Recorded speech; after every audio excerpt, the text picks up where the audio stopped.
Kim Diener is joining us now live from North Carolina DOT. And Kim, thanks so much for being here with us this morning and continuing your work throughout the past couple of days here. So tell us, how many crews are out preparing the roads for this weekend? Well, we have 135 trucks that are NCDOT, and we have about 155 contractors out on the roads. So, and we have it covered. We had that much to put the brine down before the last storm, and already as of this morning, we've put 225,000 gallons of brine down, and we're not finished. We'll still continue to brine throughout the day today. How does the preparation look for this weekend compared to last? Last weekend we were dealing with more of the ice accumulation. This weekend is literally snow.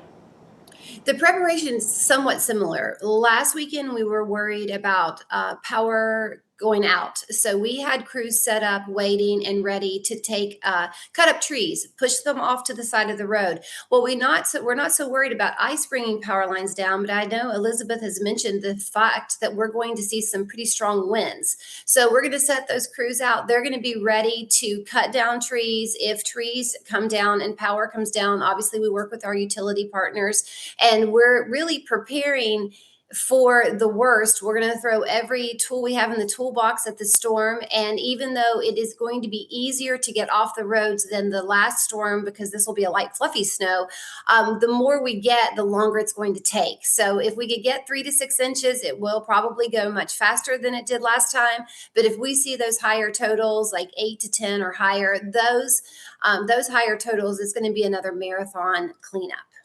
Yes, absolutely. So a few minutes ago, you had mentioned a little bit about staffing. We know that, again, this is 2 weekends in a row now that crews will be really out working around the clock. How do you address burnout during the winter months like this, where crews are constantly working in these long hours?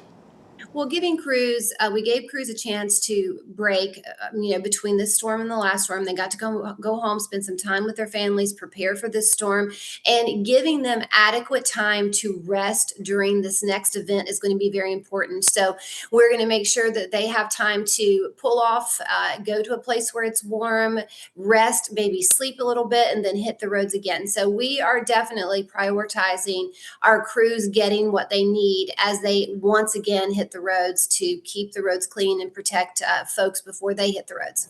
Very important. Well, Kim, thank you so much for joining us here on WRAL News this morning. Thank you. You guys stay safe. You too.